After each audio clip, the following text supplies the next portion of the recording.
The smell hit Kale Voss before he was even fully awake. It was iron and ozone, the particular sharp bite of a pressurized alien atmosphere being cycled through the old barracks vents, and underneath that, something older, something that didn't belong to any recycled gas mixture, the low, hot animal musk of a war beast.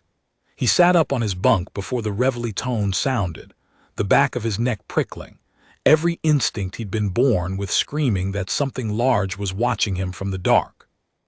It was 4:30 on Garrison Station Tethys, and today was not going to be like other days. He dressed in the dark. Around him, the 12 other human cadets in Barracks 7 slept the dense, dreamless sleep of the exhausted. They'd been running double-shift training rotations for 11 days straight under Overseer Dren's new efficiency protocols, and most of them had stopped dreaming weeks ago. Kale had stopped dreaming the day he arrived at Tethys. He decided that was probably a good sign.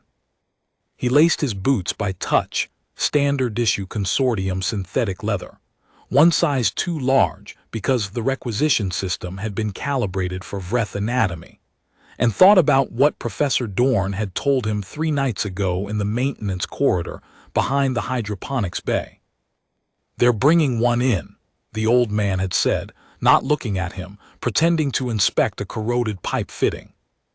Dorn was technically the station's human cultural liaison, a title the consortium had invented to give him something harmless to do. He'd been the closest thing to a teacher Kale had found in 2 years on Tethys. A Garak, full battle conditioned. They're going to run it through the cadet corps tomorrow morning. Kale had said nothing. "You know what they're testing for," Dorn said. "Pack bonding response," Kale said.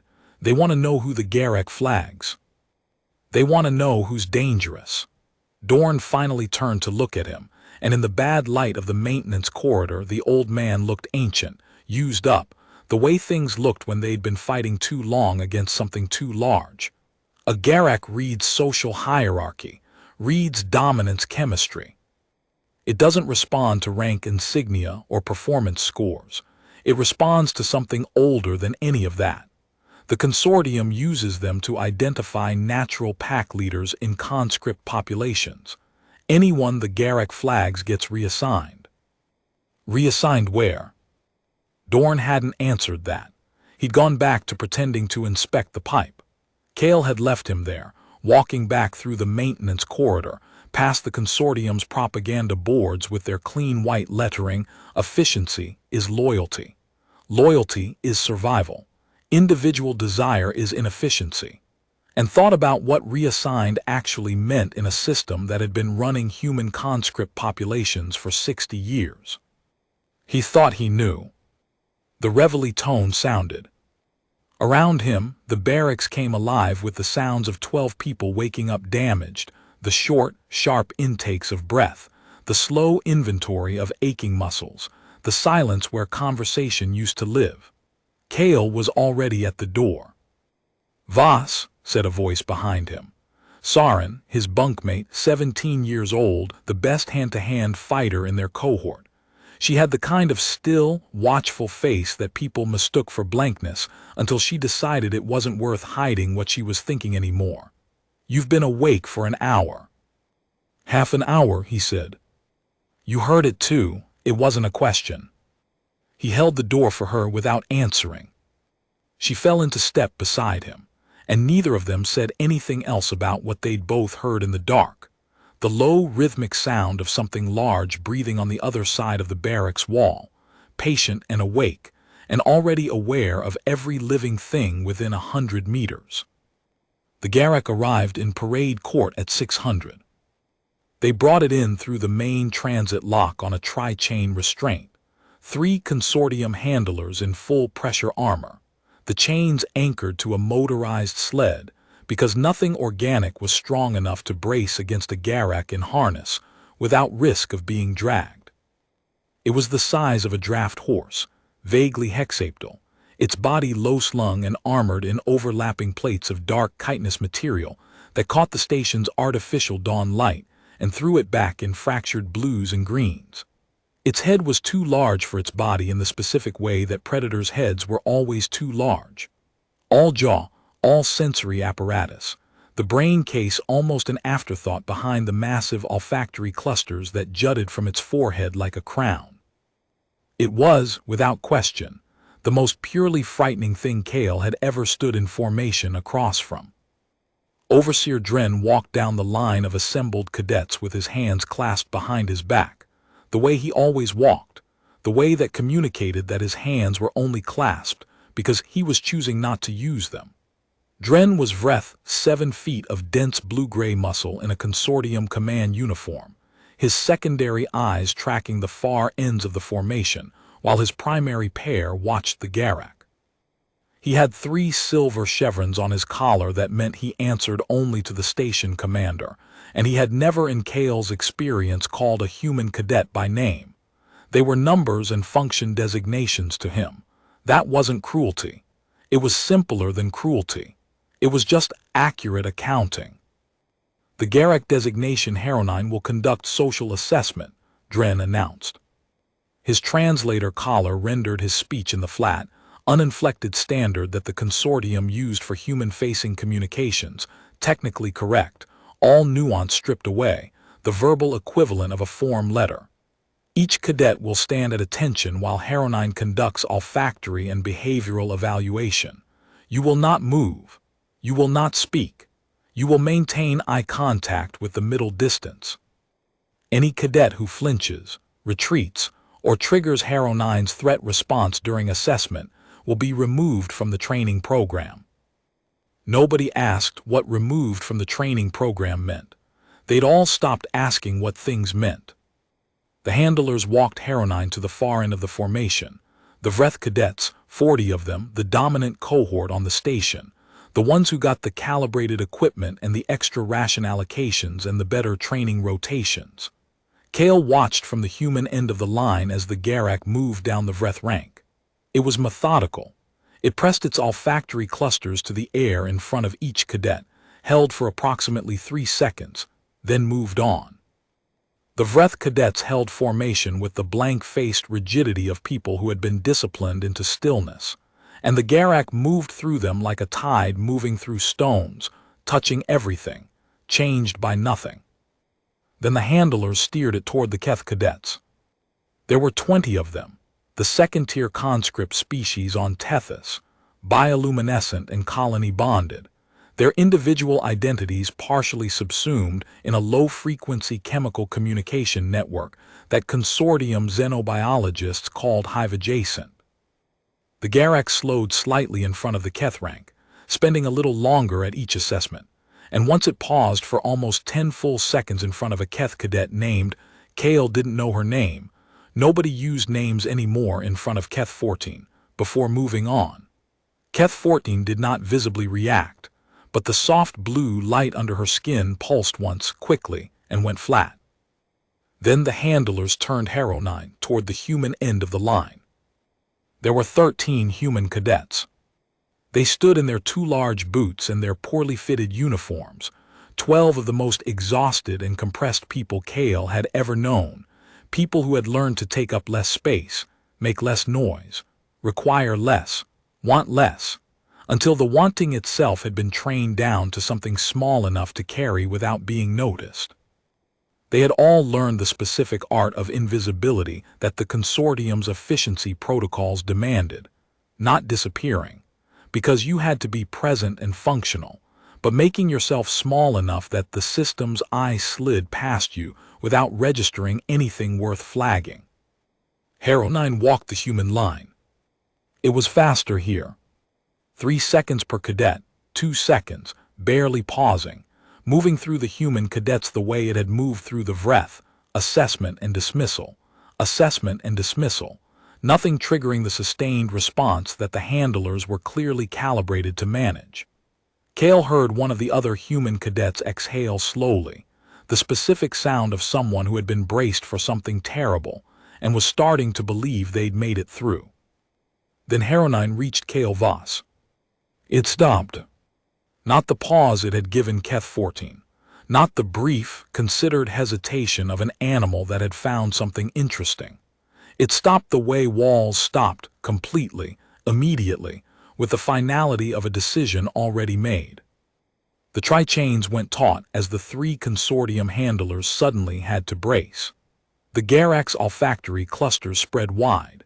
The full threat assessment bloom that Kale had read about in the xenobiology files he wasn't supposed to have access to. The configuration that meant the animal was processing a high-priority stimulus and was not going to move until it had finished processing it. Kale did not move. He breathed. He held the middle distance the way Dren had instructed and tried very hard not to think about the fact that the largest predatory species in the consortium's military inventory was currently deciding something about him. HFY lowered its head. Not aggressively. Kale registered this with the distant, clinical part of his brain that kept cataloging information, even when the rest of him had gone very still and very quiet. The Garak's head came down slowly. The heavy jaw dropped to a position below its own shoulder line. The massive olfactory clusters pressed toward the ground rather than forward. And it held that position. And it held it. And it held it. And the only sound in Parade Court was the quiet hum of the station's atmospheric processors and the barely audible sound of Overseer Dren's breath stopping. Pack Alpha found, said the Garak's body. The language was older than the consortium, older than the species that had bred the Garak into its current form, older than any translation matrix. Pack Alpha found. I am below you, direct me. One of the handlers said something sharp in Vreth command dialect that Kale's translator collar rendered as over-redirect immediately, and the chains pulled taut, but HFY did not move. It held its assessment posture in front of Kale Voss, and it held it for what felt like a very long time, and in that time Kale became aware of two things simultaneously. First, every Vreth cadet in the formation had turned to look at him. Second, Overseer Dren was no longer standing still. They pulled him from formation before morning meal. Two consortium compliance officers, Vreth, like Dren, secondary eyes doing the perimeter scan, while their primary pair watched Kale with the flat attention of people doing a job that didn't require them to have opinions about it, walked him out of Parade Court and down the service corridor toward the assessment block. Saren watched him go from the formation line, her face doing the thing where she decided it wasn't worth hiding what she was thinking. And what she was thinking was something Kale didn't have time to read before he turned the corner. The assessment block was where the consortium did the work that didn't need to be visible. Not the obvious things, the ration adjustments, the training rotations, the efficiency citations that went into your record and quietly closed doors you hadn't known were open. The other things. The things that happened to cadets who had been flagged for something the system didn't know how to categorize. They put him in a room with a chair and a table and a consortium evaluation terminal, and left him there. The terminal was already running a standard psychological assessment matrix, and Kale sat down and started answering questions, and he thought about what Dorn had told him, and he thought about the Garak's head going down, and he thought about the specific quality of Dren's stopped breath, and somewhere in the middle of a question about his optimal efficiency contribution vector, he realized that he wasn't afraid. He was angry. He hadn't been angry in a long time. He'd had it trained out of him the same way the rest of them had had things trained out of them. Gradually, methodically, the consortium's protocols peeling away anything that could be read as individual desire or autonomous motivation, replacing it with the clean cooperative functionality of a well-integrated system component. He'd thought he'd lost it, the capacity for it. The way you lost things when you'd been compressed small enough for long enough. But there it was, sitting in his chest like something that had been sleeping and had just woken up to find itself very well rested. He stopped answering the assessment questions. He sat in the room with his hands flat on the table and he thought, very carefully and very specifically, about what he knew. He knew about the Garak's response. He knew about Dren's reaction. He knew that cadet reassignments from Tethys went to one of three locations: deeper integration into consortium military structure, the labor allocation processing centers on the outer belt stations, or what the consortium's resource management files called terminal decommission. He knew which of those three he was currently heading toward, and he knew that he had approximately 6 hours before the Compliance Review Board convened and made it official. He also knew that somewhere on this station, there was a professor who'd been fighting this longer than Kale had been alive, who'd been waiting for something he couldn't name or predict, something the consortium's assessment matrices weren't built to see coming. And he knew something else, something that the Garak had told him without words in parade court, something that the consortium's entire structure of control was not designed to account for. He was, apparently, someone worth following. He put his palm on the evaluation terminal and input a maintenance request for a hydroponics bay sensor calibration. It was one of his assigned auxiliary duties, logged in the system, unremarkable.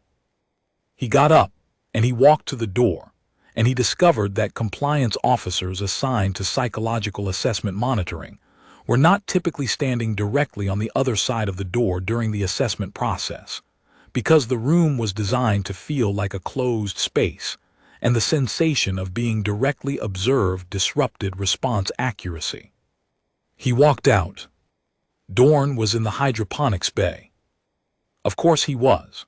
The old man had a genius for being exactly where he was supposed to be at exactly the right moment, a skill that Kale had eventually understood wasn't luck, but the product of 60 years of watching a system closely enough to predict its rhythms. Dorn moved through the consortium's station like he was the water and the station was the pipe, always finding the available path, never fighting the structure directly, always arriving at the destination.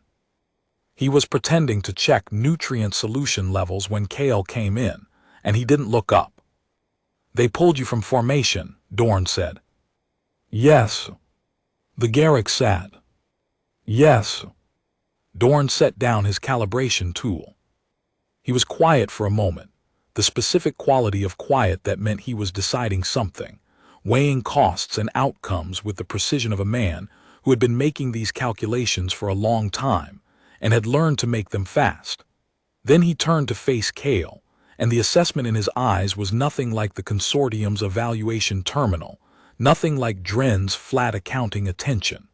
It was the kind of looking that required the person looking to actually be present. "I've been waiting 11 years for this," he said. "Not for you specifically. I didn't know it would be you, but I knew it would be someone, and I knew it would be the Garak that told me." Kale watched him. The consortium breeds the Garak to read pack hierarchy, because pack hierarchy is the primary social organization they understand, Dorn continued, moving now, walking the hydroponics rows with the unhurried pace of a man who had decided a decision was already made. Their Vreth's social structure is dominance cascade rank established by physical capacity, maintained by consistent enforcement, stable because it's legible. The Garak reads that structure the same way it was bred to read it for the last 800 years of Vreth military history. He paused by a row of protein cultures and adjusted a feeding tube that didn't need adjusting. But humans don't run dominance cascade. We never did, not primarily. We run something older and stranger than that. The consortium's xenobiology department has a file on it that's been sealed for 12 years, because the implications made their strategic assessment division uncomfortable. "What does the file say?" Kale asked. "It says that human pack bonding doesn't read as hierarchy to a Garak. It reads as something the Garak's behavioral matrix has no category for." Dorn turned back to him. "The Garak reads dominance, and it reads submission, and in 1,200 years of operational deployment, it has never encountered an organism that it assessed as both simultaneously in a way that wasn't the product of a broken animal or a flawed assessment. And then it sat down." Kale understood something then. Not everything. There was still too much he didn't know, too many pieces he couldn't see, but the shape of it. The way the Garak had looked at him and found something that its entire training structure hadn't prepared it for. Not a dominant animal, not a submissive one. Something that could lead and follow simultaneously, that could hold hierarchy lightly, that could be the apex of one structure and a functioning member of another in the same moment. Something human. The Compliance Review Board convenes in 6 hours, Kale said. Yes, said Dorn. We have less time than that.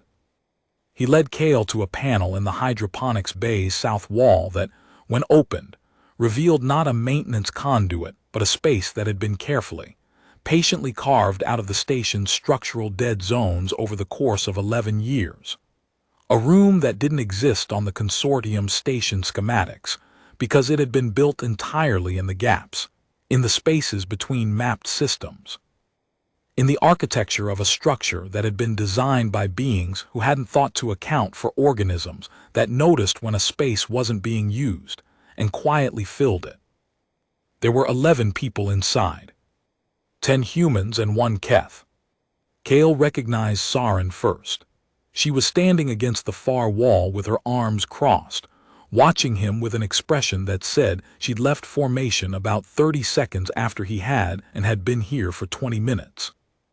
He recognized 4 others from his barracks cohort, and 3 faces he didn't know from other barracks blocks, and the Keth was Keth 14, the one the Garak had paused in front of, her bioluminescence running a controlled low blue that meant attentive and ready in the chemical language Kale had learned from the contraband xenobiology files.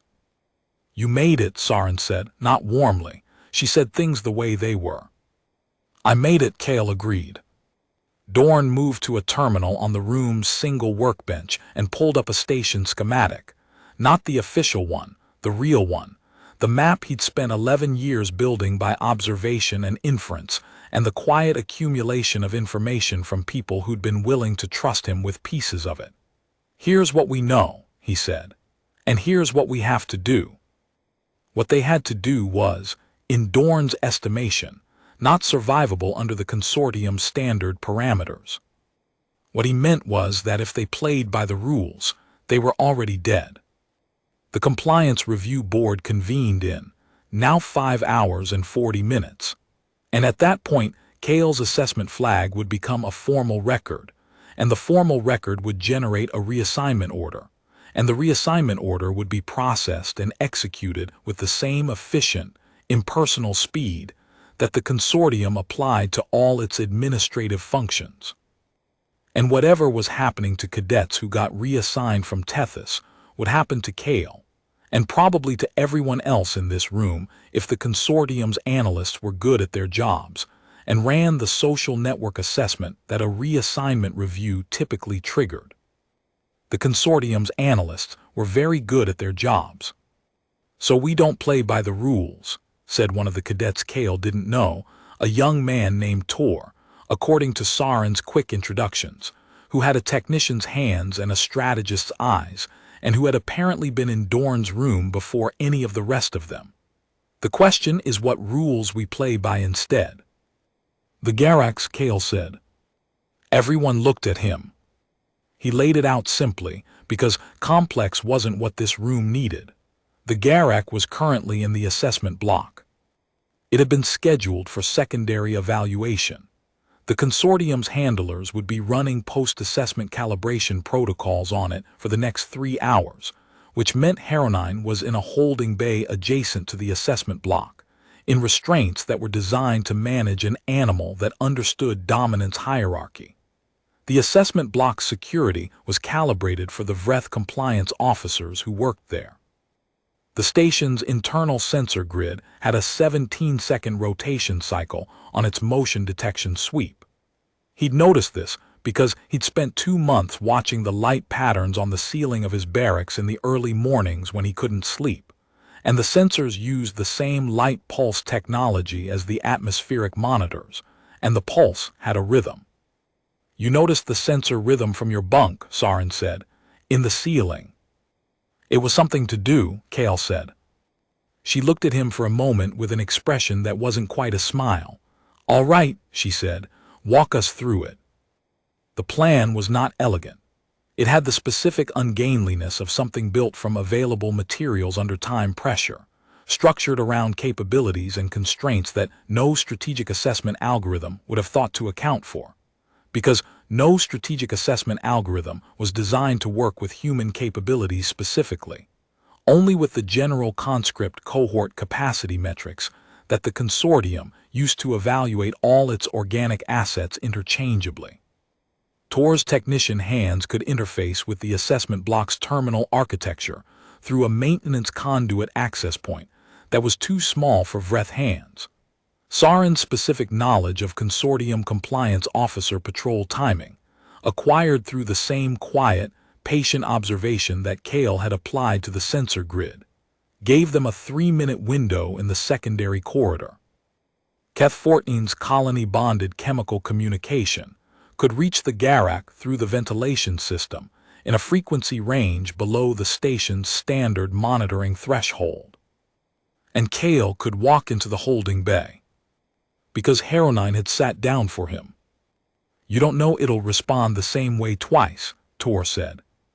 "No," Kale agreed. "I don't. And if it doesn't, you're in a room with an unrestrained Garak and no way out." "Yes." Tor looked at him for a long moment. "Why does that not seem to bother you?" Kale thought about how to answer that.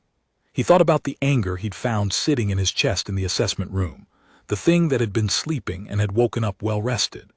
He thought about Dorn standing in the maintenance corridor telling him about the sealed xenobiology file and what it said about humans, and about the Garak's head going down in parade court, and about Saren's face as the compliance officers walked him away, and about what the consortium's reassignment records almost certainly contained. "It bothers me," he said. "I'm going anyway." There's a moment in operations that have been planned under time pressure and executed on improvised infrastructure when the plan stops being a plan and becomes something else. The planning has a certain quality of distance. You're thinking about it, modeling it, working through the contingencies. The execution is different. The execution is the cold floor of a maintenance conduit under your hands, the sound of your own breathing too loud in a confined space, the specific texture of a fear that knows it's real because it has a room and a time attached to it. Kale moved through the maintenance conduit toward the assessment block's secondary access point and tried to think about the task, not the outcome. The task was simple. The outcome was not something he could control. There was, somewhere in this discipline, a kind of peace. He reached the access panel, pressed it open, and stepped into the holding bay. Heronine was there. The restraints were lighter in the holding bay, single-chain configuration, anchored to a floor bolt rated for 1,500 kilos, enough slack for the animal to stand or lie down in its full range of positions. The Garak was standing when Kale came through the panel. It turned immediately, all 6 limbs orienting toward him with the complete attention of a predator that had never in its operational history been surprised from behind. Kale stopped moving. He stood very still in the bad light of the holding bay, across 3 meters of empty floor from the largest and most dangerous animal in the consortium's military inventory. And he breathed, and he looked at Heronine, and he thought not strategically, not tactically, but in the older register that the xenobiology files said was the thing the consortium couldn't categorize. He thought, "You chose me this morning. Whatever you read in me, you read it true. I don't know what you are under all this. Neither do you, probably, under all the conditioning, but here we are." He sat down on the floor. Not submission, not dominance. He sat cross-legged on the cold floor of the holding bay the way he'd sat around fires in the habitat domes as a child when his father told stories, the body language of someone who was present and comfortable and had nowhere else to be. He put his hands on his knees. He watched Heronine. The Garak watched him back. 30 seconds. 40. The restraint chain chinked softly as the animal shifted its weight, and Kale watched the olfactory clusters spread wide. The full assessment bloom, processing, arriving at a conclusion that Hero 9's behavioral matrix had no clean category for, and had not had one for since approximately 600 that morning. The Garak walked toward him until the chain pulled taut 2 meters away, and then it lowered its head. "Pack Alpha found," said the body again, but this time it said something else underneath it, something that Kale could only read because he'd spent 6 months watching the Garak behavioral studies in the contraband files, and also because some things were simply legible across species boundaries if you were paying attention. It said, "I have been waiting for something I didn't have a word for.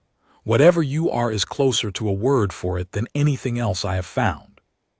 Kale reached out slowly, visible, no sudden movements, and put his hand on the Garak's nose. The olfactory clusters contracted softly around his fingers, which was, he thought, probably the most dangerous thing that had ever happened to him, and also one of the most quietly extraordinary. He sat there for a moment with his hand on the face of a war beast, and thought about everything the consortium thought it understood about hierarchy and power, and what made an organism worth accounting for. Then he stood up, and he found the restraint chain's manual release, and he freed Hero 9, and he walked to the holding bay door. The Garak followed him. The next 2 hours were the kind of operational chaos that no planning document survives intact. Saren's patrol timing held for the first 3 movements, and collapsed on the 4th when a compliance officer ran an unscheduled equipment check in the secondary corridor, which meant Kale and Hero 9 had to move through the primary corridor at 8:47, which should have been catastrophically visible, and instead turned out to be fine, because a compliance officer seeing Hero 9 moving freely toward them in a corridor made a very specific and immediate assessment about what their priorities were. And it was not challenge the situation. Tor got into the assessment block's terminal architecture and pulled the record of Kale's compliance flag. And then, because he was good at this and had been waiting a long time to be useful, he pulled 11 other records, names Kale didn't have. People who'd been flagged in the last 6 months, and whose reassignment orders were pending in the system, and wiped them. It took him 4 minutes and 20 seconds, which was 4 minutes and 20 seconds longer than they'd planned, which meant that Saren had to hold their position in the maintenance conduit through an additional sensor sweep with the sound of Hero 9's breathing and the sound of her own heartbeat in her ears, which she did, because she had been trained to stillness by people who hadn't intended to build something else in doing so.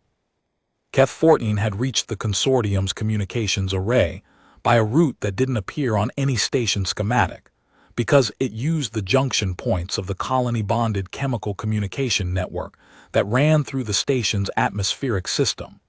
The network the consortium monitored, but had never been able to fully decode, because it operated in frequency ranges that Vreth olfactory systems couldn't process. She placed 3 messages. One to the underground transit network that Dorn had been building for 11 years. One to the research station on Tethys's 3rd moon, where a xenobiologist named Shar had been sitting on a set of findings about human social behavior that the consortium's Strategic Assessment Division had been trying to suppress for 3 years. One to a frequency that Dorn had given her without explanation, except to say that someone on the other end had been waiting for a signal.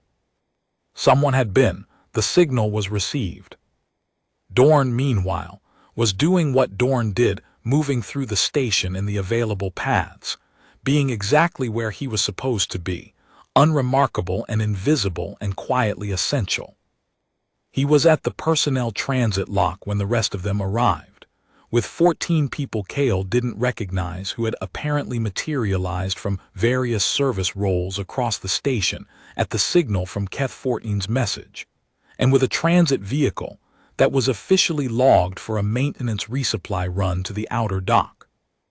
Overseer Dren arrived at the transit lock approximately 90 seconds after they did. He came with 6 compliance officers, which was everything available on the current rotation, and a communications alert that had been triggered by Tor's terminal intrusion. He stopped at the lock's pressure threshold and looked at the assembled group, 14 people Kale didn't know. 11 people he did. One Keth. One old man with 11 years of patience in his face. And one Garak standing at Kale's left shoulder in the posture of an animal that had decided where it was and was not going to be redirected. Dren's secondary eyes did the perimeter scan. His primary pair stayed on Kale. Voss, he said. First time in 2 years he'd used a name. Overseer, Kale said. The thing about dominance cascade as a social system was that it required everyone to accept the terms. Dren had the compliance officers and the rank insignia and the institutional authority of the consortium behind him. What he didn't have, what the consortium's entire structure of control didn't have, had never had spent 60 years of occupation trying to eliminate, because they could feel its presence even when they couldn't name it, was the thing that had made the Garak sit down. HFY had been bred for 800 years to read social hierarchy. It had assessed 40 Vreth cadets and 20 Keth cadets and 13 human cadets, and it had made its evaluation with the precision of 8 centuries of behavioral engineering. It had found the pack alpha in a human who had learned to be invisible. Dren looked at the Garak looked at Dren. The compliance officers looked at the Garak. Nobody moved. "You're going to let us through," Kale said. Not a threat, not a demand. The tone of someone stating a fact that was already true, that had already been decided by something older than any of them. And then you're going to file a report that says there was a sensor malfunction and a transit vehicle left on its logged maintenance run. And we're going to be on that vehicle. "You understand what you're starting," Dren said. "I understand what was already started," Kale said. "I'm just the part of it you can see." The compliance officers looked at each other. They looked at the Garak. They looked at Dren. In the flat institutional light of the transit lock, with the pressure door cycling in its maintenance rhythm, and the station's atmospheric processors humming and HFY's breathing steady and low at Kale's shoulder, something passed through the formation of 6 compliance officers that had no name in the Vreth dominance cascade vocabulary.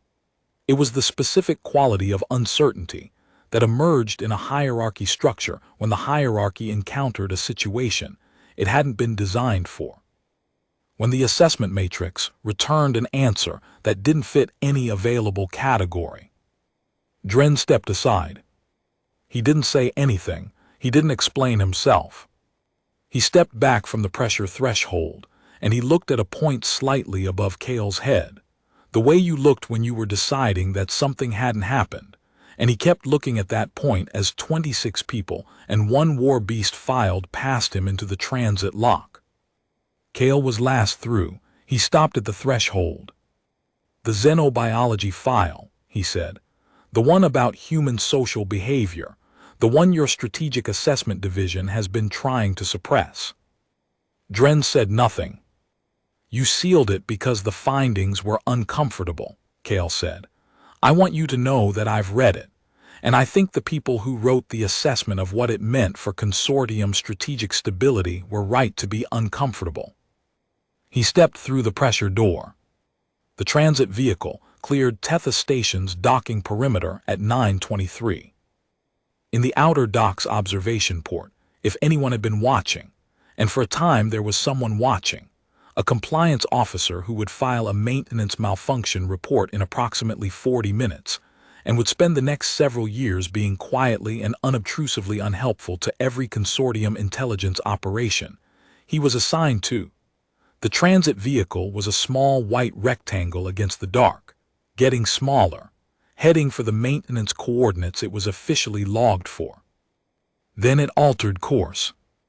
Inside the vehicle, in the cramped and inadequately pressurized cargo bay that Dorn had been quietly outfitting for 11 years, one smuggled component at a time, 26 people and 1 war beast redistributed themselves with the practiced efficiency of people who had recently discovered that they were better at this than they'd known. Sarin had taken the pilot position with the calm of someone who had been mentally flying the vehicle for months. Tor was at the communications board, already running the decryption sequence on the signal that had come back from the frequency Dorn had messaged. A response that was longer than Kale had expected and contained more information about the scope of what was already in motion than Dorn had led any of them to understand. "You knew," Kale said, coming to stand beside the old man in the narrow space at the cargo bay's forward bulkhead. "Not the specifics, but the shape of it." "I knew that the consortium's model for controlling human populations had a specific structural weakness," Dorn said. "I knew what kind of person would expose it. I didn't know it would take 11 years, but I've been wrong about timelines before." He looked tired. Not the exhausted compression that the efficiency protocols produced, but the specific tiredness of someone who had been carrying a weight for a long time and had just passed most of it to someone else. "I also knew that when it happened, it would look like this. Like something that wasn't supposed to be possible. Like something the assessment matrices couldn't categorize." "Because it's human," Kale said. "Because it's human," Dorn agreed. HFY was lying at the back of the cargo bay with all 6 limbs folded under its body in the resting configuration. Its olfactory clusters relaxed. Its massive head pointed toward Kale's position. It had been in the resting configuration since approximately 3 minutes after the vehicle cleared the station perimeter. Tor had looked at it once, with the face of someone making a significant personal adjustment to their understanding of how the galaxy worked, and then gone back to the communications board. "What does it do now?" Sarin called back from the pilot position. "The war beast, what do we do with it?" Kale looked at HFY. The Garak's primary sensory clusters tracked the sound of his movement, the way they'd been tracking him since the holding bay, the same attentive orientation it had maintained through 2 hours of operational chaos, without once breaking in a direction that would have compromised the group. It had navigated the primary corridor alongside him with the controlled aggression of an animal that understood context, that had assessed the compliance officers correctly as threats it was not supposed to engage without direction, and had not engaged them. 800 years of behavioral engineering had produced an animal designed to find the apex predator in any group and defer to it. The consortium had deployed that engineering for 800 years to maintain the stability of their dominance cascade, to identify and neutralize threats to their hierarchy before those threats could organize. What the consortium had not accounted for, what the sealed xenobiology file had tried to articulate, and what the Strategic Assessment Division had found uncomfortable, was that the behavioral engineering worked. It worked exactly as designed. The problem was that when you pointed a perfect social hierarchy detector at a human population, it didn't find the biggest or the strongest or the highest ranking. It found the person everyone else was already looking at. "We don't do anything with it," Kale said. "It does what it was made to do. It goes where the pack goes." The vehicle continued on its altered course, moving through the dark between Tethys and wherever the coordinates in the decoded signal would take them. And in the cargo bay, in the particular quality of silence that existed after a very long, very difficult morning that had ended without the ending any of them had been braced for, 26 people began to talk to each other. Not efficiently, not in the flat, uninflected standard of consortium communications. In the layered, overlapping, contextual, wasteful, irreplaceable language of people who had remembered, somewhere in the last 2 hours, that they had things to say. Keth 14's bioluminescence ran a warm gold. Dorn, who had been watching for something for 11 years and had seen it, leaned against the bulkhead and closed his eyes. Tor was talking to someone on the communications board with the rapid, precise energy of a person who had found the right problem at last. And Sarin from the pilot's seat said, "Voss." "Yes," he said. "For the record," she said, not turning from the controls, her voice carrying the precise inflection of someone being very careful to get this right. "That was either the bravest or the stupidest thing I have ever seen." He considered this. "Both," he said. "Both," she agreed. And the vehicle flew on, carrying 32 heartbeats and one war beast, and the particular stubborn, irreducible warmth of a species that had always known, in some register too old for any assessment matrix, that this was what they were for. Not to dominate, not to submit, to be the thing that sat down on the cold floor and held still and reached out a hand and waited for the world to decide what to make of it.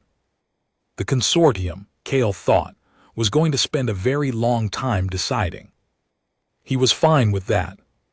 The xenobiology file, declassified 11 months later by the Transitional Oversight Council, contained a single line in its conclusion section that Dorn had never told him about.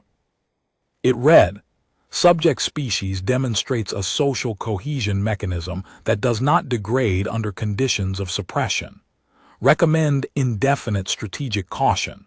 This characteristic appears to be, in the most precise clinical sense available to this assessment, unkillable." Cale read it in a provisional forward station on the rim of the Tethys system, with Haronines breathing slow and steady behind him, and Saren's voice on the communications board negotiating transit clearances with a consortium checkpoint that was, based on voice stress pattern analysis, staffed by compliance officers who had received the same look Dren had given them at the transit lock and made the same quiet, unrecorded decision. He put the file down. Outside the observation port, the stars did what they'd always done, held still and burned. He had never been afraid of either.